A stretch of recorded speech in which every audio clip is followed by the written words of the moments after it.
Hello, and welcome to the Doomloop Dispatch. I'm your host, Kevin L. Jones. Hopefully, Scott will be coming on at some point, but we are blessed today with an amazing guest, former San Francisco District Attorney candidate and all around awesome criminal defense attorney, John Hamasaki. Oh, and also former San Francisco police commissioner, too, or not police commissioner, but on the commission, the Oversight Commission. I could have worded that worse. But anyways, you know what I'm trying to talk about, people. But anyways, thank you so much, John, for coming on. Thanks for having me here. Yeah. Happy to be here. Awesome. So first off, why did you want to get in San Francisco politics when you did? I mean, especially now that it's so crazy. How has it changed since when you were getting involved and on the commission and where it's at now? Yeah, I mean, I think that's a big question. Politics have changed a lot in San Francisco over the past 10 years, which I first applied to the police commission. Oh gosh, I want to say 2016 or 2017. Ended up serving a term from 2018 to 2022. But politics back then, we didn't quite have the same right-wing reactionary tech money flooding the system that we have now. And so things were a little bit different back then. Things could be governed by more. It was more grassroots back then, I think, and a little less astroturfy. But San Francisco is always going through change, and we'll see where it goes next. Yeah. As for why how I ended up jumping in, that's. I was among a group of people that were looking for candidates to jump in to challenge the mayor's appointee, Brooke Jenkins. At that point, we were all reaching out to people that we liked and admired and thought would be good candidates. And just as you alluded to or stated, nobody wanted to get in at that point. People felt like things were way too toxic. It was just coming off of the recall of Chesa Boudin. The city was pretty toxic at that point. I feel like. I think it was just the pandemic and the influx of the new tech money and social media got pretty toxic for a while. But it ended up. Nobody else wanted to do it. And I felt like, we really needed to challenge the incumbent, the mayor's appointee. I did not, and I do not agree with her policies. I think the office is not in good shape right now because of them. I think our city is not in a good place because of them. But I just ended up being the last one standing and jumped right in. Yes. And I mean, let's be clear. You did it with 88 days to campaign, right? 88 days. And exactly. Seriously, was still only lost by 9%. I mean, seriously, definitely. So we were looking, for watching from a distance, was like, we need somebody, and you stood up, which we all appreciated, and you showed, even with that small of a campaign, there's real dissatisfaction with Brooke Jenkins and her policies.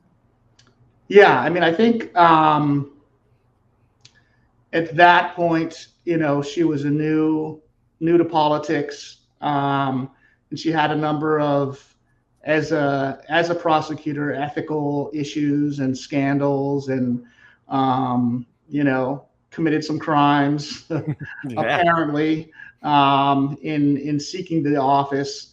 So I don't think that I think it's a little different than this year, where we're facing another district attorney's race, and you're challenging an incumbent. It was kind of a baby incumbent at that point, but backed by all the powerful interests in the city. So, we were the scrappy underdogs fighting for the seat, and gave it our best. Yes, and really almost got there. It was awesome. And Almost. I should tell our listeners slash viewers, I helped with the campaign. I put on a fundraiser. I really wanted to help, and I was willing to give up my objectivity as a journalist to help out. So it was funny too, because I was Appreciate it. like working at K-Pix at the same time, just going like, oh, so that's why I got involved. I was really, I couldn't stand it anymore. And I'm so glad I did. And it really taught me too that even if you're supporting someone who doesn't necessarily win, it really helps to get out there and just get involved with the campaign and try to make a difference. Definitely. Yeah. So now we'll definitely talk about some of the campaign stuff and also this upcoming campaign. I would love to hear your thoughts about the candidate. But first, I want to go back to your time on the Oversight Commission, the Police Oversight Commission. It, San Francisco Police, highest paid in the country, lowest clearance rate. And, this Oversight Commission, especially for, a department that had scandals such as Fajita Gate and so many bad shootings. We need an Oversight Commission. It should be stronger, but the union has fought it and basically removed all its power basically by saying everything that the commission recommends has to be approved by the chief, which sucks. But you were on the commission even before then, and it sounds like it was still frustrating. What was your thoughts? What are your thoughts about your time on the commission? Yeah, I mean, I think I came on there pretty naive as to how San Francisco politics and policing worked. The police commission is split into 3 board of supervisors appointees and 4 mayoral appointees. So basically, the mayor has the power to control every aspect of the police commission.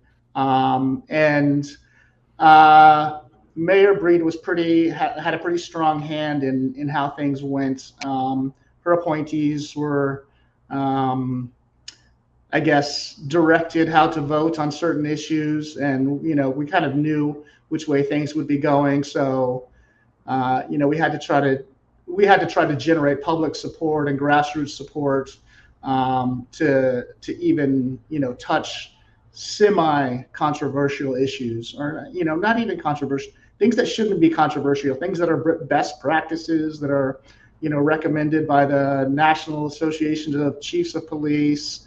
What's some examples? God, I don't even know where to start.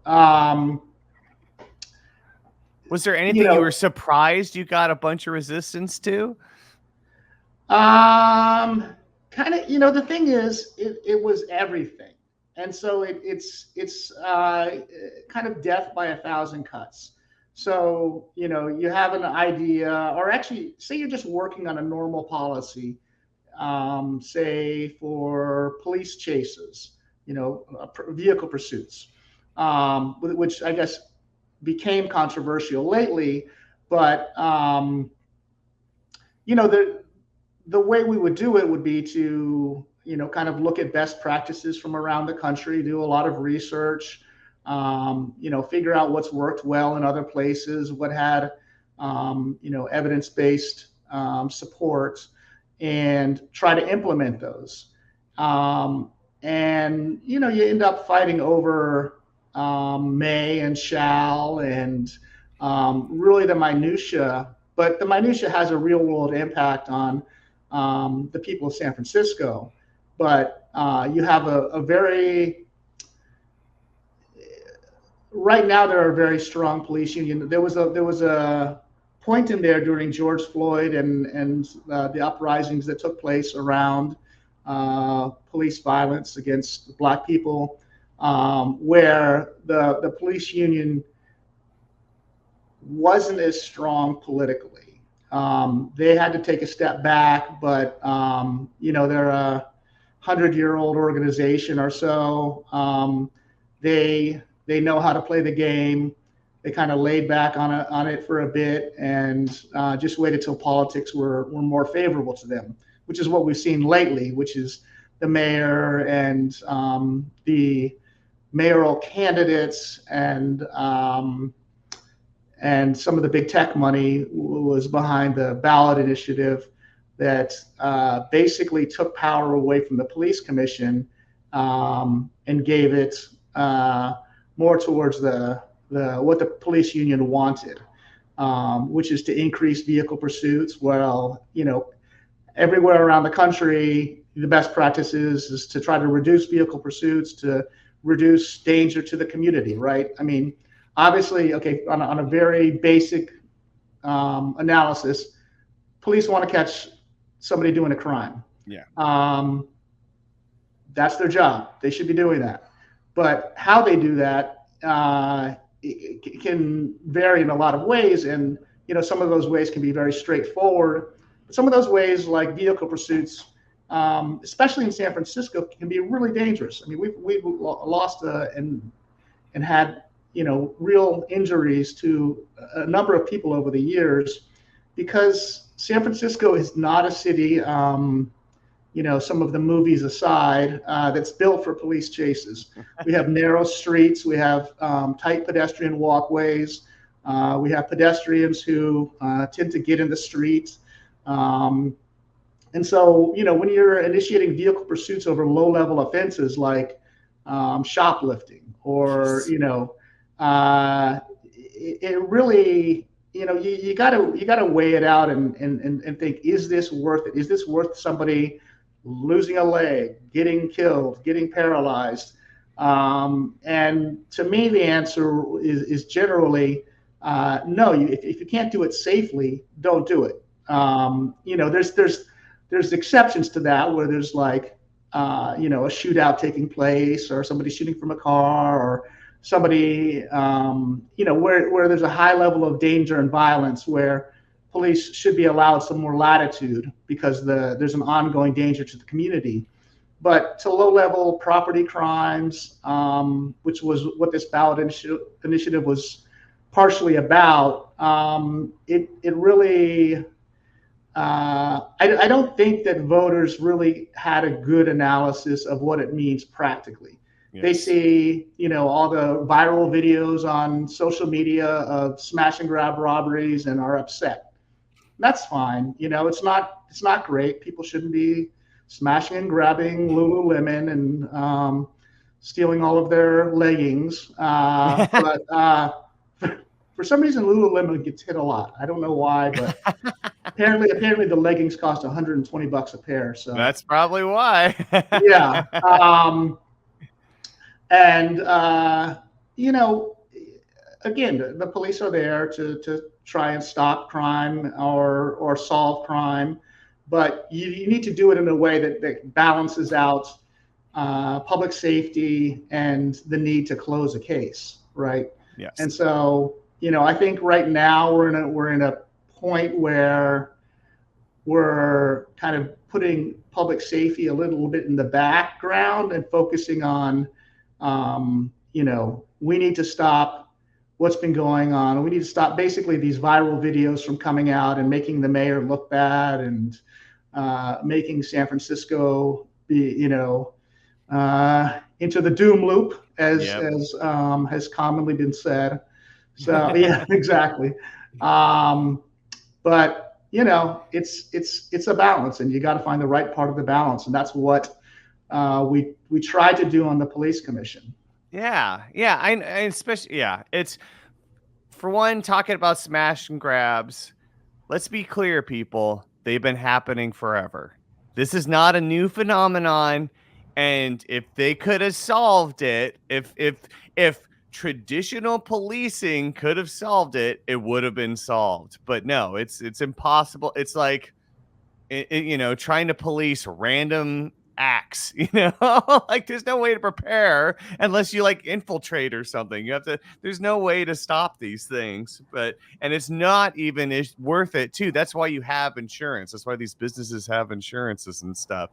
And which is also another story, especially for the fact that they're cutting off insurance for businesses in Oakland where crime is down and the businesses aren't reporting any crimes. They're still cutting off insurance. And while in San Francisco, crime has not gone up under Jenkins, and that's why they're losing their insurance. Yeah. I mean, the thing is that in regard to the smash and grabs, I've actually seen cases where police have started a chase, terminated a pursuit, and using good police work, been able to apprehend the suspects, right? There's so much technology right now. Everything is on video. You can't, I mean, it's not a good time to do crime. You're gonna get caught on video. There's license plate readers. There's all sorts of ways that police have to track you, cell phones. And so, the need for these police chases, it can be obviated by good police work. Totally. Yeah. Makes sense, doesn't it? There's safer alternatives. Now, that actually, you bring up another point about surveillance. Especially that's a big push going on in San Francisco, especially Chris Larson with his surveillance company. Basically, he's trying to push everyone. I believe it's Flock, I think. Yeah. But he's trying to push everyone to get cameras. Now, as a criminal defense attorney yourself, how do you feel about all the surveillance technology and this massive push to install it everywhere? Especially having cops sell it too. That's another point too, is they have cops go to neighborhoods to sell it for the company. Yeah. I mean, it's interesting. I didn't know. Is Flock Chris Larson's company? I don't think so. I might be, but I could actually here. I'll take a second to look it up, but you go ahead. So, I come from more of a civil liberties background. The surveillance state is something that should concern all of us. And it starts off in a pretty innocuous way, right? We want to cut down on crime. We want to solve crime. That's fair, but when it's used to surveil political protesters, demonstrators, which San Francisco has been caught doing, maybe repeatedly now. That's when it gets into, you're starting to take away our rights. You're starting to erode at our constitutional protections. You're starting to, really suppress movements and activists and people that are fighting to make things better. So I do, have concerns about police cameras, the expansion of them, and the use of them and the oversight of the use of them. So I don't know what the right balance is, right? Should there be no cameras? Should there be cameras on every corner?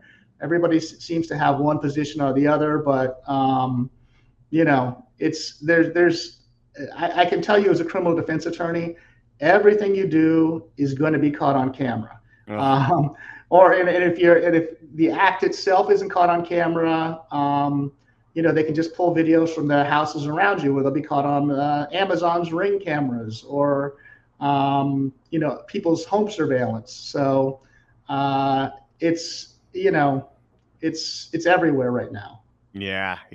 And so in my research, I found that Chris Larson, co-founder of Ripple, he has a nonprofit, but the nonprofit owns Applied Video, which is the surveillance. Okay.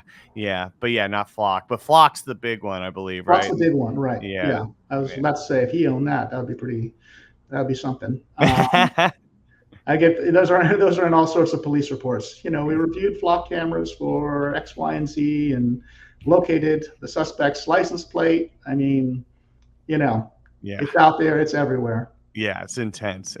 And also too, it's supposedly studies show, I think it was even Forbes showed that it doesn't help either. Actually, it doesn't help decrease crime by installing this stuff, especially there's like false identifications and that kind of thing. Right. I mean, there are occasions where I've seen it be effective. Hmm. There are occasions where it's ineffective and can set back the investigation or implicate the wrong person. So you really that's with technologies like this, you have to be really careful and you have to put in guardrails to protect the public. Totally, totally. So, I want to get into your campaign a bit because it's so, I'm so glad you stood up for it. But the thing, just stood up to Jenkins. But I wonder though, because of what they did to Boudin, if you became DA, would the cops have done that same protest they did under Boudin and just not arrest people? You And how can know, they get away with that? How can they get away with that? That's a bigger question. right. I mean, because it happens because the police union has the power in the police department. There's the police chief who heads the department, and he controls nearly every aspect of the department, and as does the leadership team. But the real who really runs it, it's the police union. If they want to do a slowdown, if they want to do a work stoppage, they can do that. And there's also another part of it, which is just, there's a mix of the old culture and the new culture in San Francisco policing. There's some, newer police officers that are coming through that are getting good training, and they're coming out, trying to do their jobs, trying to be helpful, trying to do what they're sworn to do. But the POA is the police union is part of the old guard, and they kind of have a different attitude about things, and they do things the way they want to do things, and that can infect the whole department because if you cross the police union, you're not going to get support. You're going to be ostracized. You're going to be looked over for promotions. You're not going to get all of the benefits that your fellow officers do. And so, when it comes to things like trying to impose their will on the political process, like they did with former District Attorney Boudin, they do have power, and um, there's not the political will from at least this mayor's office to try to rein them in. This mayor has been very pro-police, but to a point that, you can be pro-police. That's fine. There's nothing wrong with being pro-police. As a politician, people take these positions, but when you do it to the point where it's like deferential and saying, I'm going to forego my role as leader of this city and county and just defer things to the police, everything, from homelessness to mental health to, social issues. That's when you run into trouble. And that's when, we've had a lot of problems because of that. Yes. I mean, this it's insane how powerful the San Francisco Police Union is. It's Mhm. crazy. And also, I mean, because they were so instrumental with recalling Boudin, and then we're actually funneled money from the San Francisco or the San Jose Police Union, who got that money from selling fentanyl. But that's a whole other thing. But I mean, it almost seemed like they were on a revenge mission because I don't know if you remember after Boudin won, Mhm. there was a chant of "F the cops." Yeah, And the when I saw that, I was notorious. like, "No, you're gonna you're kicking a bear, dude. You're poking a Right. bear." I mean, I think there was, policing tends to run conservative. It tends to run a little bit more on the Trump side of the aisle. That's not everybody in it, but Yeah. that's what polls tend to show. And so the Black Lives Matter movement really upset a lot of police, upset a lot, really, because it challenged them to change the way things had been done for years, the power they had over communities. And I think part of the Bodine backlash was backlash to Black Lives Matter, to police reform, the police reform that came out of that, the criminal justice reform. You hear it in everything from the whole Prop 47 debates. They want things back to the good old days when it wasn't there wasn't all this police commission. They love the police commission. Yeah, Yeah. sarcastically. They do not like the oversight. They don't think that civilians should be deciding what the rules are for policing. To them that's abhorrent. But I think civilian leadership of law enforcement has a long and healthy track record of getting things out of interested parties, and to try to kind of look at things with an objective and neutral and best practices focused, evidence-based decisions and policies. Totally logical. That makes absolute sense. Yeah. Well, what makes sense and what happens are two different things. Yes. Ain't that the truth? I mean, was that why you left? Did you leave the commission because you knew you were going to run, or were you just so frustrated at that point? I have to admit, the last year I was pretty burned out. It's a pretty heavy obligation if you take it seriously.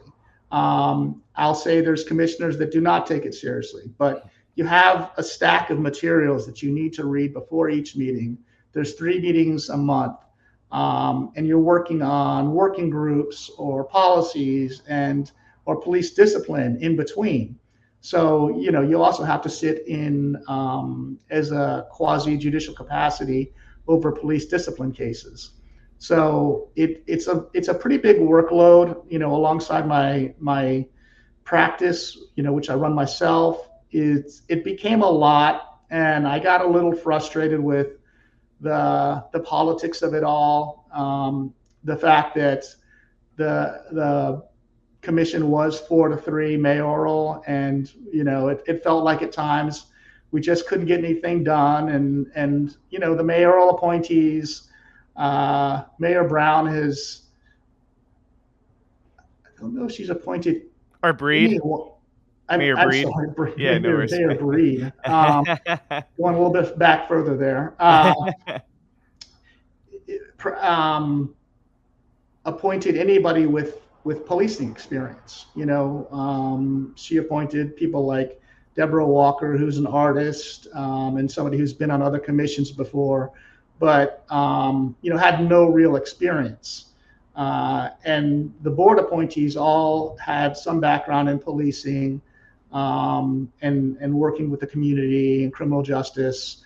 And so it became frustrating when you're sitting there and trying to put forth, an objective case for why a policy be a certain way, and you just have, no's on the other side from people who haven't even bothered to read the materials.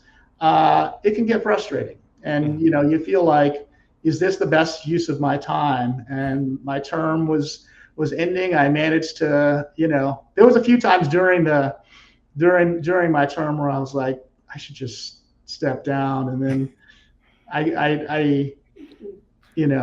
but then it's, stand. Yeah. And then it's like, I don't want to let them win. Yeah, absolutely. I mean, you do eke out your victories now and then. They're not big victories, but they're victories, and good policy does get passed. On the stuff that's not in the spotlight, like police chases, the commission has put forth some good policy.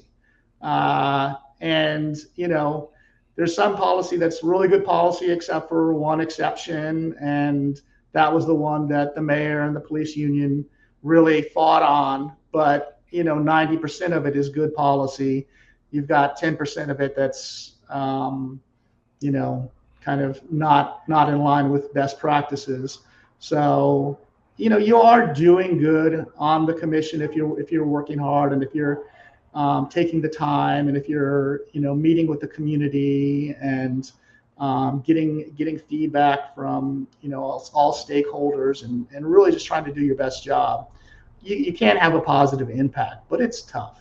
Yeah. It's a grind, and for 4 years, you know, uh, but you do get paid, I think, $54 a month. So it all evens Better than out. being on a jury. Uh, no, a jury you get, I think, $15 a day or something, don't Oh you? yeah, that's true. So if you're on a long Yeah, trial, yeah. You people can you would can leave. really rack it up there. Anything they can do to stop community participation, right? Right. Oh man, oh man. Well, so how are you feeling about the current DA race? And I can't say his last name, but Ryan, the current Right. candidate running against Jenkins. Yeah. I mean, I've spoken with Ryan. I think you know he's in a very different race than I was, Okay. right? Because she is an incumbent now and has had a couple years to kind of get her feet under her. She was backed by big tech before. She's backed even more by them now. She's shown that she's willing to do the controversial things in San Francisco, like crack down on homelessness, the poor, people who use drugs but are not selling drugs. A lot of the really regressive kind of criminal justice thinking. Um, that has some support with the people with the money, and Yeah. they're going to put a lot of money into this race. Ryan, I think, is running a more of a grassroots campaign. I know he's spending a lot of time talking to voters. Um, there's, one of the other things that happened recently was that the DCCC, the local Democratic Party, went from being kind of a mix of uh, progressives and moderates, as we call them, to being, yeah, moderates in big air quotes, to being very, almost all moderates to conservatives. And so, I think, I was able to get endorsed by the last Democratic Party, and that I think was a big help. I think he's going to have a hard time with the local crop. And, that was, again, funded, in a way that these races have never been funded before. These seats for the Democratic Party. Insane. Yeah, Millions, right? yeah. Just the amount of money that was spent was, I don't think it's ever been spent in San Francisco. And so, we're getting the best democracy big money can buy. Yeah, totally. And And Tom Amiano, former assemblyman, also mhm. former supervisor San Francisco, he wrote a great essay that I highly recommend everyone to read. It's on the Phoenix Project or the Phoenix Papers Project website. And it's all about how, and one comment he makes is so great that it was basically before, if you were attached to corporate money, that meant the end of your campaign. Mhm. Now it's total fuel, and that's what everyone wants, you know?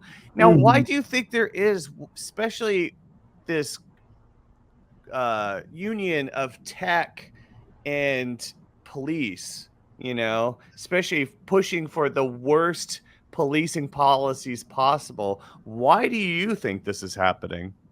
I think because we've reached a saturation point in the city of people that they moved here for tech. And they don't have, San Francisco was a very different place when I moved here 8 years ago. It was a place where you could come and find yourself and, pursue arts, pursue The activism, heydays, the heydays. pursue music. There was a lot of creativity, and there was a lot of passion, and things were very different. You could, it seemed expensive back then, but you could still survive. People would, move into group houses and work on their art, work on their craft, small, local journalism, Yeah. things like that. And, now we have a critical mass of people that I think are not from here and came here with very different backgrounds. And they came here from more conservative places with more conservative backgrounds. And, I think probably grew up primarily in the suburbs and think that San Francisco should resemble the suburbs. Yes. And I think that's what people are upset about, is that they moved from a place where they didn't have to see poverty. They didn't have to see poor people, minorities in a lot of cases.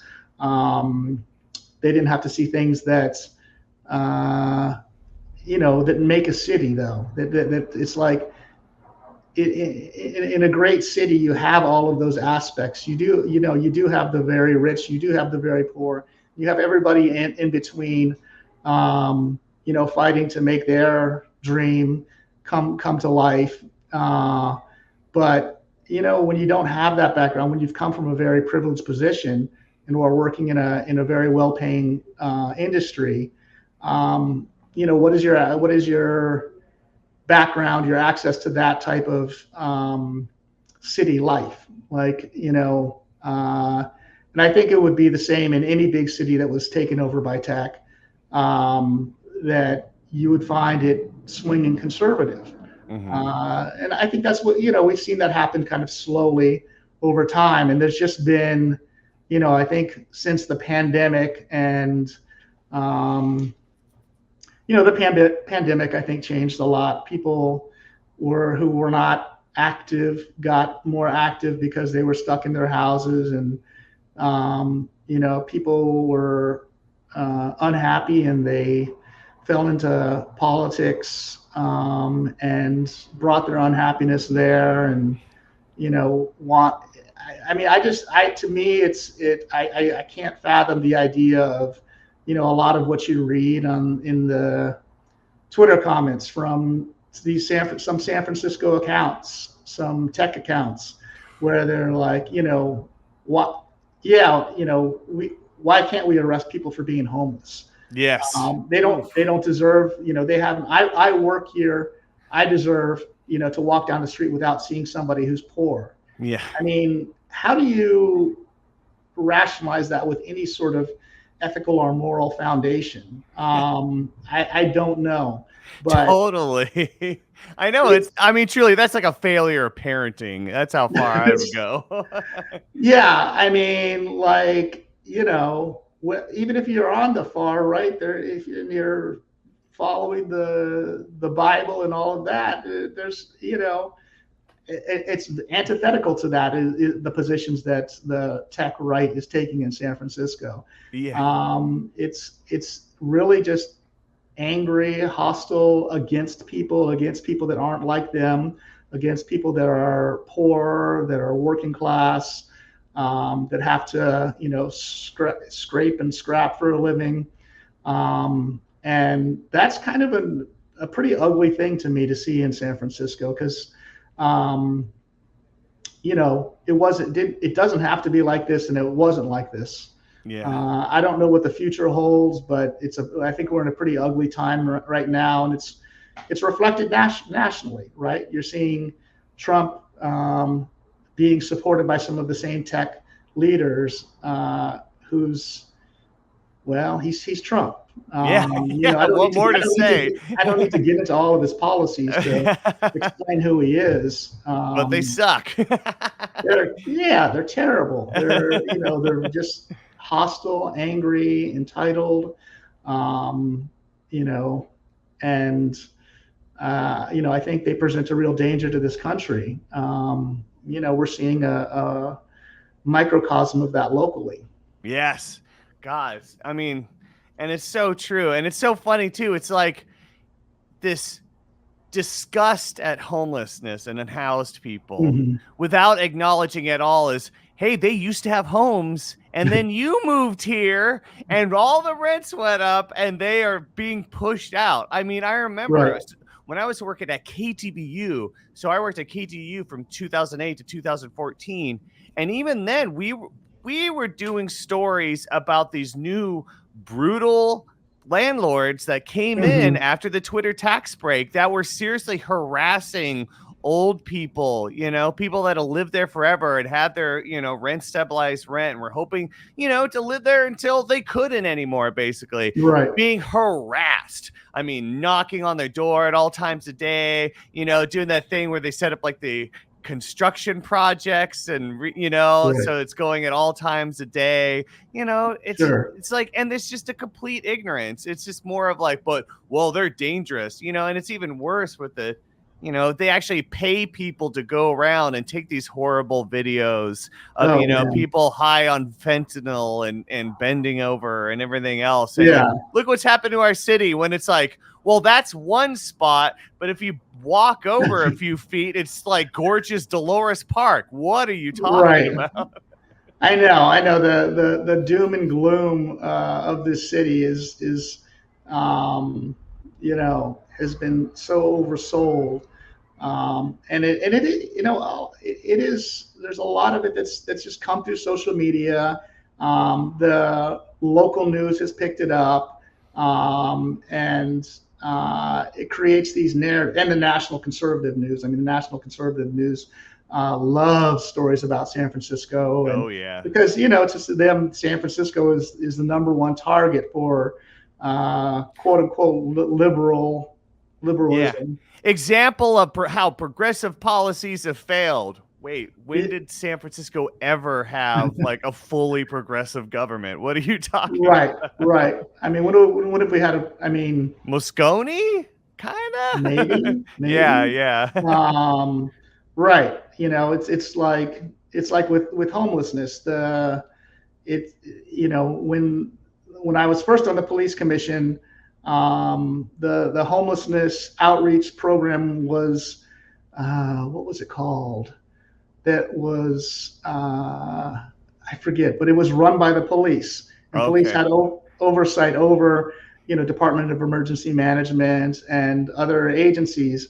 And I went for a ride along with some of the young officers that were working in this program, and they would just go to encampments and be like, hey, you need to move, or you can't be just. And then you talk to them, they're like, this is not what I thought I'd be doing as a police officer. And it's like, it's because it's not police work, it's social work. Yes. And there's people who are trained to do this, that could be doing this, and at a third of the cost of police officers. Yes. But we've never embraced that approach. We've embraced a police-led approach to homelessness that has exacerbated the homelessness problem. Yes, and also too, a big part of is that if one thing that cops are protective, it's their budgets, especially over time. But and it's such a good point too about techies. There's the whole kind of growing like Christian, like heavy evangelical part of that too, with Peter Thiel and Gary Tan pushing the holy guacamole. And it's like, when was Jesus this angry about homeless people? I don't remember that. Like, I thought he actually had good things about protecting the poor and helping the poor. They are ignoring all that part. I think they read a very different Bible. That's for sure. Totally not what you learned in youth church. Yeah, exactly. Growing up. Sunday school, definitely Sunday different. School, that's what I was trying to think of. It was a very different program, but that's the moment we're living in right now. Yeah. Well, is there anything that gives you hope about San Francisco? A lot of things about San Francisco. It's kind of what you were saying, is like you move from areas that are impacted like the Tenderloin, and you're surrounded by a gorgeous city, right? And there's good people out there, and there's a lot of good people. And we focus on tech right now and the conservative tech movement because that's ascendant right now. That's kind of what's taking up the oxygen in the room. But there's a lot of good people here. There's a lot of people that are fighting for the right thing. I wish we had a stronger activist scene, but as I think we were talking before we started, a lot of people who would have traditionally fallen into the activist class or group have been pushed out. Mm-hmm. And that's kind of one of the unfortunate things that goes along with it, as we were saying, is that all of this tech money comes in, pushed out a lot of working people, a lot of poor people, pushed people into the streets, pushed people out of the county, and but there's reason for hope. Yeah. There's always something to be hopeful for, and I think that I don't think that I'm curious about the mayor's race and what's going to happen and who's going to lead, and I don't think this Peskin. I don't know kind of what his shot is at this point. It does seem like the others are polling higher, but they're all talking pretty negative in the same vein as Breed about the poor and the homeless. But will they? Is that really what they? I mean, Breed has really been. I mean, she just released, or not released, or made a statement yesterday or the day before the debate about having a plan. They're going to get really aggressive and crack down on encampments. Thanks, goodness. Yeah, it's like what exactly. That's the kind of thing. It's nationally. It's mirroring the national conservative movement, which is the Trump movement. And we're having our own, version of it here in San Francisco. And we may try to, I don't even think the mayor's bothering to use the nice, phrase it in a nice liberal way anymore. She's just out and out like, we will, destroy these people's homes. We will take away their belongings. We will, and there's not enough shelters. There's not enough, housing. It's like, what are you going to do? Chase people from one block to the next? Yeah. And the worst part is she straight up said, housing isn't going to fix this. I saw that on Twitter yesterday. Housing isn't going to fix this. Really? Homeless. It's kind of in the word homelessness that the home is what's missing, right? Yeah, totally. How is housing not going to fix homelessness? And I think it's just her wanting none of the responsibility for the situation that we've created to fall on the city and county of San Francisco. By just kind of throwing up housing isn't going to fix this. It's true that with some problems, housing alone isn't going to fix it. There's people that need help in different ways, but housing first is a proven model that has worked, getting people out of the environment, out of the negativity that exists on the streets, and into places where they can live and breathe and have space to move about, is the precursor to addressing some of the other issues that exist that upset people in this city. Yes, totally true. Exactly. Well, this has been a great talk. I know we only have an hour. This is so awesome. I did want to ask before you leave if you've been following what's going on in Oakland and if you have any thoughts about Mayor Tao and that investigation. I mean, it seems like, and just to kind of preface it, it seems like the media focus is on Mayor Tao, but the investigation is way bigger, like it's way more people, but do you think, I mean, how do you feel about her chances in this case of being able to get away, like avoid any consequences from this? Well, criminally, there's nothing's been released, so we don't really know what the feds are alleging that she's involved with. The few things that have come out are about the family that was involved in straw donors, having people, paying people to make donations to certain candidates. There's no, I mean, there's just nothing released on her, so she's in a difficult position to defend herself, right? Because there is these scandals that are going on, like the straw donors, and there is some. I don't know if there's investigations yet, but there's talk about things that have come out of City Hall that you know it's one of those things where this was the last thing she needed at this point. Yeah. She had a group that was very adamant about overturning the election, and they were active since the day of the election, and have grown more active and have brought in other people, and they are being funded by the same people who funded the recalls here and others. And that's a tough position to be in, right? We haven't had particularly good luck with progressives and recalls. They time it just right, get those special elections and everything else. It's brutal. Yeah. So she's in a tough position because she can't defend herself because the evidence isn't out there. But it coming on top of all the agitation for recall and the recall, I think she's in a tough position. Especially, I don't think the media has been particularly friendly to her. And it's hard to say without knowing the basis for any of this, right?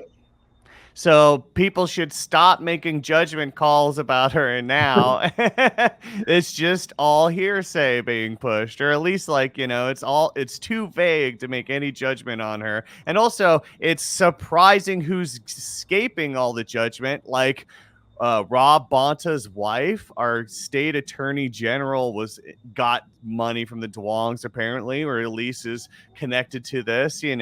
I've even seen things like these kind of issues going all the way back to Shaft's term. So it's ridiculous. It's nothing new, right? Yeah, I think things have been working that way in Oakland for a while. Yeah, exactly. But it just happens that it's a deal under Tao. All right. Well, this has been so awesome, John. Thank you so much for taking the time. I really hope, you can come on again too, because I know you just have a great viewpoint on all this stuff and understanding, especially when it's criminally involved. So hopefully you'll want to come on again. Absolutely. Awesome. Thanks a lot for having me today. I had a great time. Yeah, totally. Thanks again. By the way, Doomloopers, please follow us on Twitter, on Patreon, on YouTube. Follow John too. He's a great account on X, but he's always had great stuff to say. Just don't read the comments. He's got a whole troll army that follows him everywhere. I love him. Yeah, totally. Want to hug each one. But anyways, it's been great talking to you, and to the Doomloopers, keep fighting the good fight.